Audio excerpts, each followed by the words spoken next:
사랑하는 성도 여러분들, 새해 복 많이 받으시기 바랍니다. 새해 첫 번째 주일을 하나님께 예배할 수 있음에 감사를 올려드립니다.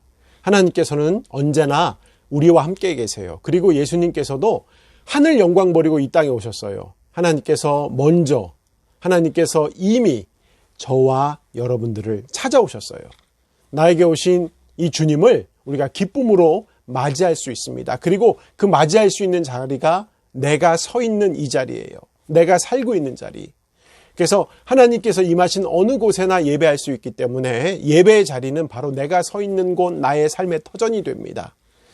지금도 나와 함께 하시는 하나님께서 여러분들을 통하여 영광 받으시기를 원해요. 나를 통하여 그것을 원하십니다. 그런 진리를 기억하시고 감사함으로 하나님께 예배드리겠습니다. 먼저 찬송으로 하나님께 영광 돌리겠습니다.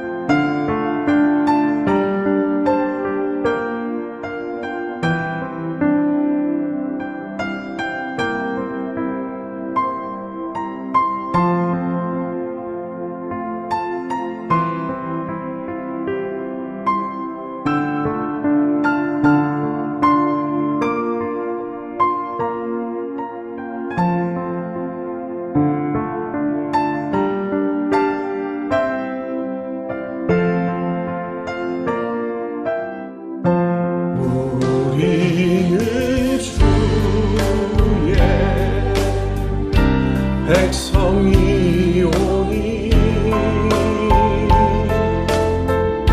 주의 은혜를 선포합니다.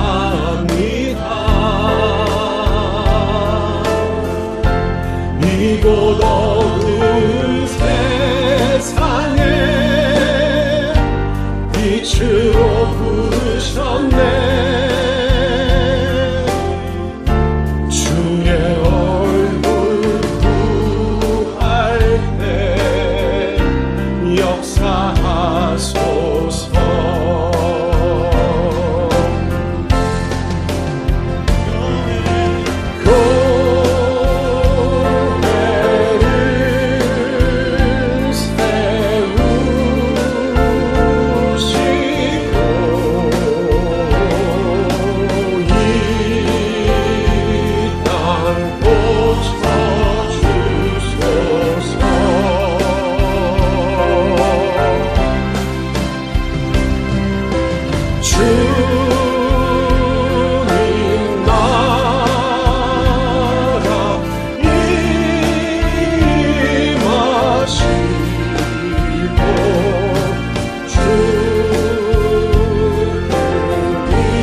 백성이 오니 주의 은혜를 선포합니다.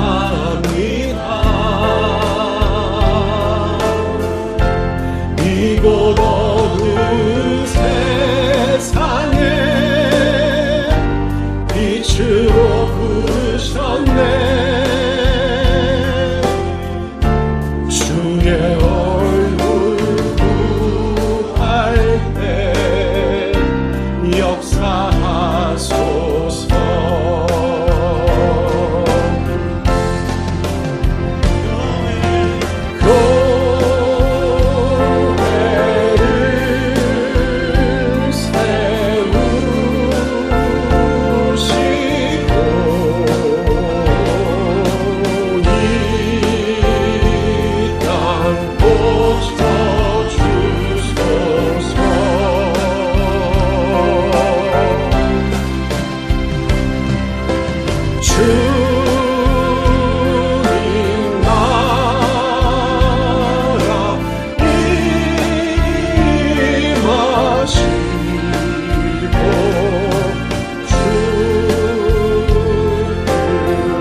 새해 첫 번째 주일을 구분하여 예배하게 하신 하나님께 영광을 올려드립니다.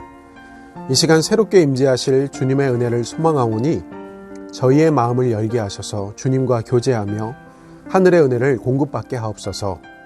새로운 은총으로 깨달음 얻게 하시고 새 은혜로 회복되며 다시 한번 맡겨주신 사명을 기억하며 변화된 삶으로 더욱 충성하게 하옵소서. 예수 그리스도를 이 땅에 보내신 사랑의 하나님, 올 한 해도 말씀 앞에 순종함으로 복음의 열매를 맺기를 소망합니다. 매일매일 새롭게 허락하시는 은혜의 말씀을 묵상하며 지켜 행하는 삶으로 저희를 강하게 하옵소서. 코로나19 바이러스로 인하여 온 세상이 어지러운 상황이지만 주님 의지하는 믿음의 성도들을 책임져 주시고 계심을 믿습니다. 전능하신 창조주 하나님의 능력으로 이 땅을 속히 고쳐 주옵소서. 말씀이 육신이 되어 이 땅에 오신 예수님, 새해에도 믿음의 성도들에게 영육 간의 강건함이 임할 것을 믿습니다. 영적인 건강함으로 하나님의 영광을 보게 하시고 육신도 강해져서 더욱 충성 헌신할 수 있도록 채워주심의 은혜를 내려 주옵소서. 주님의 이끄심 앞에 순종함으로 따라가며 빛과 소금의 삶으로 하나님께 영광 돌리는 새해가 되기를 소망합니다. 저희 삶 속에 하나님의 사랑과 은총을 경험하며 그 감격으로 예배자로 바로 설 수 있게 하옵소서. 언약교회의 성도들에게 성령의 충만함이 임하기를 원합니다. 주님의 뜻을 분별하고 믿음의 분량을 키우며 강하고 담대함으로 하나님께 영광 돌리게 하옵소서. 하늘에 소망을 두며 삶의 자리에서 복음을 증거하며 이웃을 섬기며 부흥의 새 역사를 써나가는 건강한 교회가 되길 소망합니다. 이 모든 말씀 회복하게 하시는 예수님의 이름으로 기도합니다. 아멘.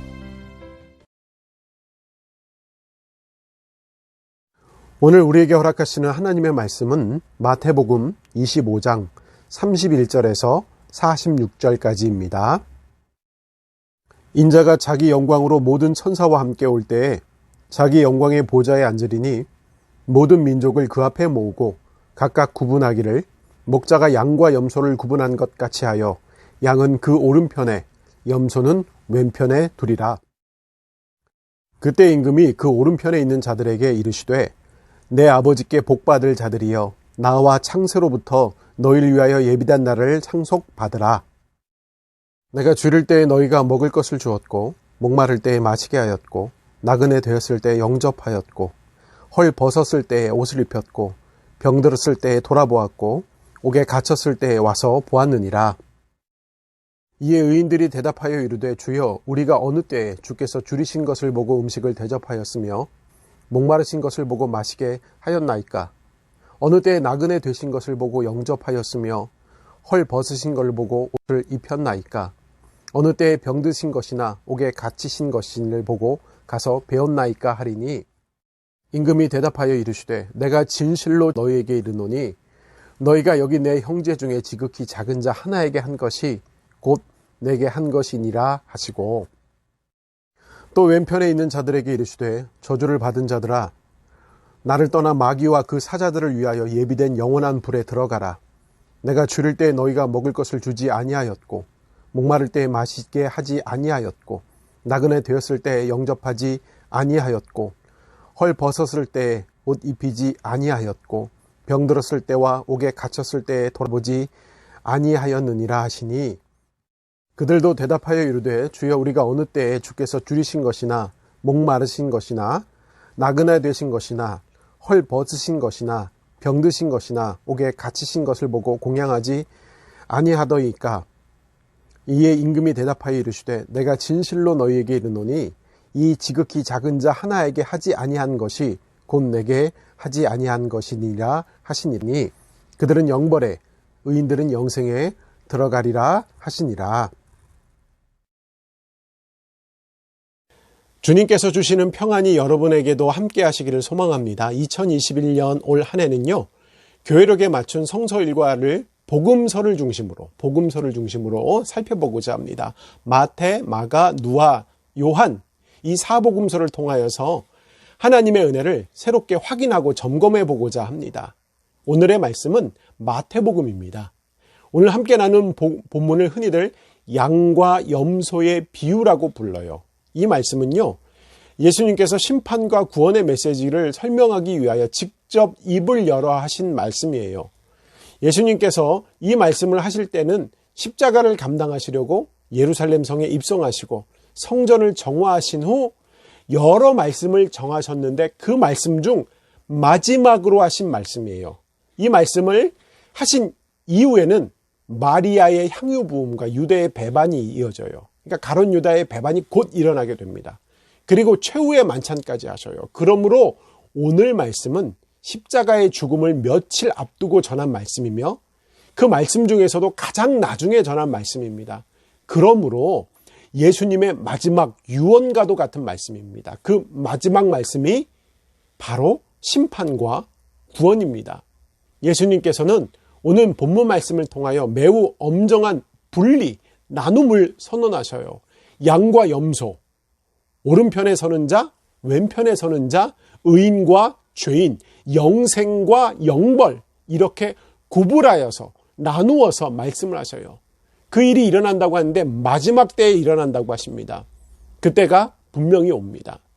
오늘 본문에서 예수님께서는 바로 그런 상황을 말씀하고 계세요. 마지막 날 최후의 심판 때에 그때를 성경은 너무나 분명하게 확실하게 선포합니다. 그런데 그때가 언제인지 아무도 몰라요. 하지만 확실한 것은 그때가 분명히 온다는 거예요. 오늘 본문에는요, 바로 그때 일어날 일들을 말씀하십니다. 오늘 본문 말씀 마태복음 25장 31절부터 33절까지 3절 말씀을 보겠습니다. 함께 읽겠습니다. 인자가 자기 영광으로 모든 천사와 함께 올 때에 자기 영광의 보좌에 앉으리니 모든 민족을 그 앞에 모으고 각각 구분하기를 목자가 양과 염소를 구분한 것 같이 하여 양은 그 오른편에 염소는 왼편에 두리라. 예수님께서는 다시 오심을 약속하셨어요. 오늘 본문을 시작하면서 인자가 자기 영광으로 모든 천사와 함께 올 때를 말씀하셨습니다. 그리고 그 날이 이르면 구분한다고 32절에 말씀하셨어요. 모든 민족을 그 앞에 모으고 각각 구분하기를 이라고 하시면서 구원받을 자와 그렇지 못한 자들 모두 함께하고 있지만 마지막 날 심판 때가 되면 구별될 것을 말씀하셨습니다. 그것을 목자가 양과 염소를 구분하는 것 같다라고 하셨습니다. 잘 아시는 것처럼 과거에는 목자들이 양과 염소를 함께 키우는 것이 보통이었어요. 양과 염소는 따로 있는 것이 아니라 함께 어울려 있습니다. 이런 무리를 교회 공동체에 많이 비교하죠. 그런데 양들은 바싹 붙어 있어서 지내는 습성이 있습니다. 그런데 그 가운데 염소가 같이 있으면 양들을 뿔로 받게 되죠. 그러면 양들이 피하기 위하여 서로 떨어지게 됩니다. 그렇게 거리를 두면 피부병도 안 걸리고요. 양들이 운동을 하기 때문에 건강해진다고 합니다. 이렇게 낮 시간에는 양과 염소가 같이 풀을 뜯게 했지만 밤이 되면 또 달라요. 두 짐승을 떼어 놓습니다. 그것이 보통이었어요. 양과 염소는 따로따로 잠을 잤죠. 그리고 양들은 목자의 말을 잘 듣는 편입니다. 그런데 염소는 정말 안 듣는다고 해요. 본문에서도 양과 염소를 구별한다고 하시면서 양은 오른편에 염소는 왼편에 두는 이유는 오른편이 선하기 때문에 왼편이 나쁜 것을 의미하기 때문이라고 합니다. 이렇게 예수님께서는 그 당시에 모든 사람들이 다 이해할 수 있었던 양과 염소를 구분하는 일을 통하여서 마지막 날 심판 때의 모습을 말씀하셨어요. 그러면서 말씀을 이어가십니다. 오늘 본문 34절 말씀입니다. 함께 읽겠습니다. 그때 임금이 그 오른편에 있는 자들에게 이르시되 내 아버지께 복받을 자들이여 나와 창세로부터 너희를 위하여 예비된 날을 상속받으라. 얼마 전 성탄절을 보냈습니다. 채 열흘이 되지 않았어요. 성탄절은 예수님께서 처음 이 땅에 오신 날을 기념합니다. 2000년 전 첫 성탄에는요, 하나님의 사랑을 베풀기 위해 오셨어요. 예수님께서 오신 이유가 바로 구원을 허락하시고자 이 땅에 오신 거잖아요. 그런데 다시 오신다고 하셨는데 그때는요, 하나님의 공의를 이루기 위해서 오셔요. 무슨 말이냐면 심판하러 오신다는 거예요. 처음 오셨을 때는 조용히 오셨어요. 예루살렘 근방의 베들레헴이라는 곳에, 그곳에 시골 마구간에 아무도 모른 채로 오셨어요. 그런데 다시 오실 때는 온 세계가 알 수 있도록 그렇게 오셔서 심판하신다고 하십니다. 새해 첫 주일부터 이런 말씀 전하니까 조금 무서울 수도 있습니다. 그런데요, 구원받은 자들에게는요, 두려울 일이 아닙니다. 심판이 아니에요. 축복이에요. 그래서 방금 읽은 본문 34절 중반부에 기록하기를 내 아버지께 복받을 자들이여 라고 선언하십니다. 하나님께서 복을 내려주신다고 하셔요. 구원받을 자를 부르신다고 하십니다. 그러면서 나와 창세로부터 너희를 위하여 예비된 나라를 상속받으라고 하시면서 구원받은 자들이 누리게 될 천국이 있다고 말씀하셨어요. 이렇게 하나님께서는 세상이 줄 수 없는 엄청난 축복을 예비해 두고 계세요. 그렇다면 누가 양이에요? 누가 염소예요? 그리고 양과 염소를 나누는 기준은 도대체 뭔가요? 35절과 36절 말씀입니다. 함께 읽겠습니다. 내가 줄일 때에 너희가 먹을 것을 주었고 목마를 때에 마시게 하였고 나그네 되었을 때에 영접하였고 헐 벗었을 때에 옷을 입혔고 병들었을 때에 돌아보았고 옥에 갇혔을 때에 와서 보았느니라. 양과 염소를 나누는 기준은 매우 단순해요. 그 기준은요, 이웃에게 선한 일을 베풀었느냐 그렇지 않았느냐예요. 오늘 본문 42절부터 43절에 기록된 말씀에서는요, 방금 35절과 36절에 반대되는 경우가 기록되어 있습니다.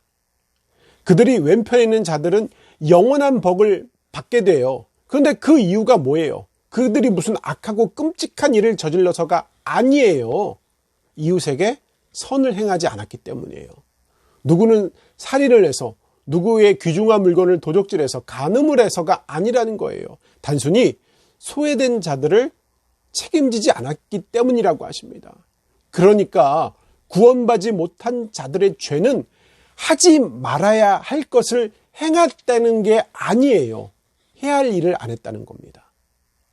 하지 말라는 것을 금한 거를 저지른 것이 아니라는 말이에요. 하나님께서 맡겨주신 일이 있는데 그게 안 했다는 거예요. 그래서 죄를 두 가지로 이야기하죠. 첫 번째 죄는요, 살인하지 말라, 도적질하지 말라, 거짓 증언하지 말라 같은 하나님께서 금한 죄예요. 그런데 두 번째 죄가 뭐예요? 해야 할 것을 안 한 것도 죄라는 거예요. 하나님께서 그렇게 얘기하셨다는 거예요. 이거 잊지 말아야 해요. 하나님께서는 여러분에게 부탁하신 것이 있어요. 하라고 하신 것이 있어요. 감당하라고 한 것이 있어요. 그걸 사명이라고 합니다. 누구는 십자가라고도 해요. 사명과 십자가가 있는데 그것은 하나님께서 여러분들을 통하여 영광 받으시고자 맡겨주신 건데 그것을 하지 않으면 죄가 된다는 거예요. 오늘 말씀에서는 줄이고 목마른 자들을 살피고 멀리 타국에서 노동자로 이 땅에 온 이방인들과 나그네를 영접하고 질병으로 인하여 고통받는 자들에게 관심을 가지고 선한 일을 행하다 옥에 갇힌 자들을 기억하라고 하십니다. 그런데 사명 잘 감당하는 이들도 분명히 많이 있습니다. 묵묵히 감당하는 이들도 다수가 있어요. 그리고 그들은 자신의 행동을 선하다라고 생각하지도 않아요. 그냥 의뢰해야 할 일, 당연한 일이라고 생각해요. 스스로 잘했다라고 판단하지도 못합니다. 하지만 그 가운데 감당함으로 하나님의 은혜를 구하고 있죠. 37절부터 39절까지 총 3절 말씀을 보겠습니다. 함께 읽겠습니다. 이에 의인들이 대답하여 이르되 주여 우리가 어느 때에 주께서 줄이신 것을 보고 음식을 대접하였으며 목마르신 것을 보고 마시게 하였나이까? 어느 때에 나그네 되신 것을 보고 영접하였으며 헐 벗으신 것을 보고 옷을 입혔나이까? 어느 때에 병드신 것이나 옥에 갇히신 것인을 보고 가서 배웠나이까 하리니 37절 말씀에 기록하기를 주여 우리가 어느 때에 주께서 줄이신 것을 보고 음식을 대접하였으며 목마르신 것을 보고 마시게 하였나이까? 라고 말하고 있어요. 그렇게 응답하고 있어요. 의인들은 자기가 구원받게 된 이유를 몰라요. 단지 사명을 그동안 선한 일을 그동안 묵묵히 감당해 왔어요. 오른손이 할 일을 왼손이 모르게 선한 사마리아인처럼 이름도 없이 강도 만난 자들을 도왔던 사람들입니다. 그리고 자기 스스로 그거 아무것도 아니에요 라고 이야기합니다. 하지만 하나님께서는 그 일을 작다 여기지 않으셔요. 마찬가지예요. 하나님께서는요, 저희가 어떤 일을, 대단한 일을, 위대한 일을 하라고 말하지 않습니다. 다만 주변을 돌아보고 나누고 맡겨진 사명을 묵묵히 감당하라고 하십니다. 예수님께서도 이웃을 사랑하라고 하신 말씀을 하셨는데 이게 거창한 말이 아니에요. 외면만 하지 않으시면 된다는 말입니다. 마찬가지예요. 악인으로 판명된 사람들 또한 자기들이 왜 그렇게 되었는지 모릅니다. 영벌로 구별된 이들은 심판을 받게 된 것은 다른 게 아니에요. 눈앞에 있는 이웃의 어려움을 외면했고요. 남에게 거짓 증언함으로 그를 아프게 했기 때문이에요. 이들은 이것을 이토록 큰 잘못이라고 생각하지 못했습니다. 그래서 내가 몇 번이나 그랬는데라고 쉽게 대답할 수 있어요. 내가 언제 그랬냐라고 억울해할 수도 있습니다. 아마도 그들은 작은 자를 섬기는 것을 그냥 사소한 일이라고 판단하고 내가 안 해도 될 것이라고 판단했기 때문이에요. 그러면서 스스로를 무시합니다. 그들도 무시하고 나들 무시하고 작은 일을 감당하는 자들도 무시합니다. 니들이 무슨 일이라고 합니다. 어쩌면 하나님의 일에 대하여 큰 일만, 큰 영광만을 생각했던 자들일지도 모릅니다. 그렇지만 주님께서는 언제나 저희 앞에 놓여진 한 사람에게 충실할 것을 요청하고 계세요. 이제 예수님께서는 의인들을 향하여 결론적으로 말씀하십니다. 오늘 본문 40절 말씀입니다. 40절 말씀 함께 읽겠습니다. 임금이 대답하여 이르시되 내가 진실로 너희에게 이르노니 너희가 여기 내 형제 중에 지극히 작은 자 하나에게 한 것이 곧 내게 한 것이니라 하시고, 제가 설교 중에 러시아의 문호 톨스토이를 이야기한 적이 있습니다. 톨스토이가 어떤 책을 기록했는지 몰라도 그 이름은 많이 들어봤어요. 근데 이 톨스토이가 어느 날 한가하게 길을 걷고 있는데 그때 남루한 옷을 입은 한 사람이 다가와 적선을 원했던 적이 있죠. 자기 호주머니를 뒤져 도와주려고 했으나 그렇게 돈이 하나도 없었어요. 그래서 그는 미안한 표정으로 이렇게 말했습니다. 형제여, 정말 미안합니다. 내가 도와주고 싶은데 가진 것이 아무것도 없어요 하면서 손을 내밀어 악수를 청했습니다. 그러자 그 구걸하고 있던 사람이 아주 만족한 표정을 지으면서 이렇게 대답했다고 합니다. 아닙니다. 당신이 나에게 돈을 주지는 않았지만 나를 지금 형제라고 불러주었습니다. 그리고 손을 내밀어 주었습니다. 그것으로 충분합니다. 오늘 저는 큰 것을 얻었습니다. 감사합니다. 이 사건은 톨스토이에게 큰 충격을 주었습니다. 물질을 주고 물질을 받아서가 사랑이 아니에요. 사랑은 마음을 주고 마음을 나누는 거예요. 그 감격과 그 은혜가 바로 마음을 줄 때 일어난다는 겁니다. 그 사실을 톨스토이도 깨달았다고 합니다. 오늘 저희에게 주시는 이 말씀은요, 착한 행실을 행해야 구원받는다, 이게 아니에요. 우리들 이 말씀을 통하여 선한 일을 잘 감당하면 우리가 구원에 이를 수 있구나, 이게 아니에요. 구원은 예수님을 믿어야지 되는 거고요. 구원은 우리의 능력이 아닌 하나님의 은혜예요. 하나님께서 허락해 주시는 겁니다. 이 말씀의 의미는 뭐냐면, 구원받은 백성은, 하나님으로부터 사랑을 입은 성도들은 그 받은 사랑을 나누고 실천해야 된다는 거예요. 내가 구원받은 자잖아요. 하나님께 구별된 자라잖아요. 그러면은 그 사랑을 실천하면서 나누면서 살아야 된다는 말이에요. 그러니까 섬김이라는 것은 진짜 예수님 잘 믿고 구원받은 자들에게 우러나오는, 스스로 나오는 모습이어야 합니다. 예수님을 믿는다고 하는데 주님께서 원하시는 착한 모습이 전혀 나오지 않는다면 저와 여러분들의 신앙은 문제가 있는 겁니다. 왜냐하면 구원받은 자는 분명히 예수님을 닮아야 하고요, 그렇게 변화되어야 하기 때문입니다. 그리고 그 모습이 다른 사람들에게 전달되어야 하기 때문이에요. 함께 예배드리는 성도 여러분들, 신앙인들의 인생에 있어서 가장 중요한 관심사가 무엇일까요? 오늘 예배하는 여러분들에게 가장 큰 관심사는 무엇인가요? 새해 계획과 기도 제목을 받으면 많은 사람들은 하나님께로부터 받을 축복을 적어 놓습니다. 그걸 적어 두었다는 것은 그것이 지금 가장 큰 관심사이기 때문이에요. 그걸 주목하기 때문입니다. 그리고 프로필이라고 하죠. SNS 대문에다가 사진과 글을 올려둡니다. 그것이 나의 관심사며 나의 목적이며 현실에 가장 필요한 것들을 올려둬요. 목표를 올려두기도 합니다. 하지만 저희는 정말 중요한 것을 기억하고 살아야 합니다. 내가 예수 믿고 구원받았는가? 내가 예수 믿고 구원받았는가? 지금 내가 행하는 일이, 내 삶이 구원을 받을 자격이 있는 삶인가? 이거예요. 내가 예수 믿고 구원받았는가? 내가 사명 기억하고 있는가? 내가 사명자로 살고 있는가? 내가 은혜를 갚고 살고 있는가? 이걸 기억하라는 겁니다. 그게 하나님을 믿는 백성들의 삶의 관심이어야 하고요. 그걸 주목해야 합니다. 그리고 신앙 공동체 안에서 내 역할이 어떠한가도 확인해야 합니다. 내가 염소인지 양인지 점검해 봐야 돼요. 20세기 전반기에 저명한 미국의 정치 철학자이며 신학자였던 라인홀드 니버, 신학교 다닐 때 정말 많이 다뤘던 인물입니다. 이런 주장을 했어요. 개인적으로 도덕적이라 하더라도 집단적으로 얼마든지 부도덕할 수 있다. 그러니까 한 사람이 개인적으로는 착할 수 있어요. 그런데 이게 집단이 되면 갑질이 될 수 있다는 얘기입니다. 왜냐하면 집단은 타 집단에 대하여 무자비하며 집단의 이익을 극대화하기 위하여 얼마든지 싸움을 벌일 수 있기 때문이에요. 그것을 그 나이홀드 리버는 도덕적 인간과 비도덕적인 사회라는 제목의 글로써 출판을 했어요. 지금 한국교회가 빛과 소금의 사명을 감당하지 못하는 이유가 뭘까요? 성도 한 명 한 명은 너무 귀합니다. 그런데 너무 잘났어요, 교회가. 그래서 이웃을 섬기는 걸 잘 못해요. 목에 힘을 주는 건 잘하는데, 대접받기는 잘하는데 섬기지 못해요. 거대 집단이 되었기 때문에 서로가 서로를 잡아먹으려고 대립만 하고 있어요.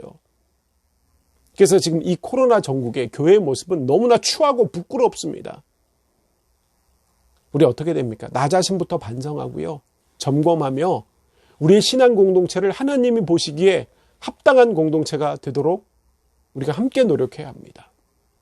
사랑하는 성도 여러분들, 나에게 주신 하나님의 놀라운 사랑이 있습니다. 하나님께서는 저에게 무엇을 원하셔서 그렇게 하셨을까? 더 많은 회개, 더 많은 기도, 더 많은 헌금, 그거 원하는 게 아니에요. 나에게 맡겨진 사명을 기억하길 원하십니다. 그걸 감당하길 원하십니다. 작은 일이라도 순종하길 원해요. 맡겨준 게 세상 사람들 보기에 별 볼 일 없는 것처럼 보이더라도, 내가 섬기는 교회가 작더라도 그것이 하나님께서 맡겨주신 일이라면 순종하는 거예요. 그래서 이웃을 돌아보며 하나님의 사랑을 실천하는 것을 원하고 계십니다. 여러분들, 여러분 스스로에게 질문을 던져보는 시간이 되길 원합니다. 나는 하나님 앞에 양인가? 나는 염소인가? 나는 염소 같은 양인가? 아니면 양 같은 양인가?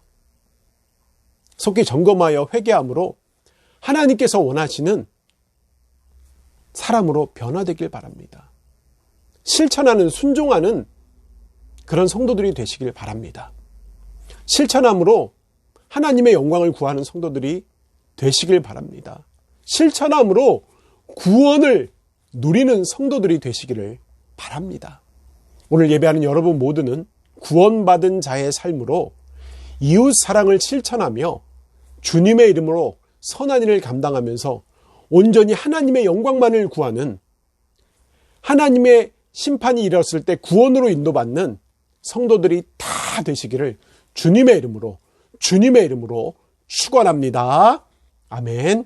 우리 손 모으고 눈 감고 기도하겠습니다. 사랑의 하나님, 2021년도를 새롭게 허락하신 은혜 감사합니다. 하나님께서 베푸실 사랑을 기대하면서 새로운 한 해를 살아가게 하시고 하나님의 영광만을 드러내게 하옵소서. 오늘도 새로운 은혜로 채워주시니 감사합니다. 받은 은혜 기억하면서 하나님 나라 백성으로 나누며 섬기는 성숙한 성도의 삶을 감당함으로 하나님의 기쁨이 되게 하옵소서. 하나님의 은혜 속에서 온 백성을 구원하시고자 예수 그리스도를 이 땅에 보내주심을 믿으며 주의 길을 곧게 하면서 살아가는 성도가 되길 원합니다.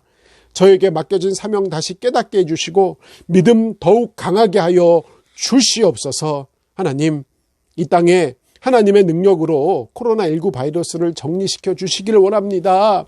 하나님, 아직도 많은 확진자들이 발생하고 있습니다. 이 땅의 백성들이 모두 질병 이겨내고 다시 하나님의 회복을 경험하게 하여 주시옵소서.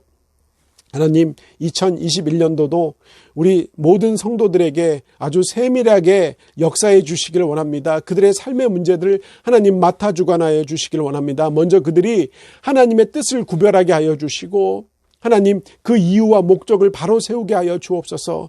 그리고 또한 고통 중에 있는 자들을 하나님 그 고통을 맡아주관 하여 주옵소서. 육신의 질병으로 아파하고 물질의 문제로 아파하고 자녀의 문제로 아파하고 있으니 하나님 모든 것 아시는 주님께서 가장 좋은 모습으로 역사해 주시옵소서. 하나님 특별히 기도하옵기는 배움의 길에 있는 자녀들이 있습니다. 하나님 그들이 하나님의 뜻 안에서 인도함 받고 하나님의 거룩한 계획 속에서 하나님의 영광을 구하는 삶을 드러내게 하여 주옵소서. 그래서 하나님의 인도하심을 신뢰함으로 스스로의 삶의 방향을 잘 정하게 하여 주시옵소서. 또 올 한 해도 언약교회를 지키시고 흔들림 없이 하나님 붙들어 주시옵소서. 그래서 모든 성도가 하나님 앞에 바로 서게 하여 주시옵소서. 함께 섬기는 지체들에게 하나님의 능력을 더하여 주시옵소서. 이제는 우리 주 예수 그리스도의 은혜와 하나님 아버지의 원하신 사랑과 성령님의 교통하심이 지금 예배하는 모든 이들에게 영원히 임하시기를 간절히 축원하옵나이다. 아멘.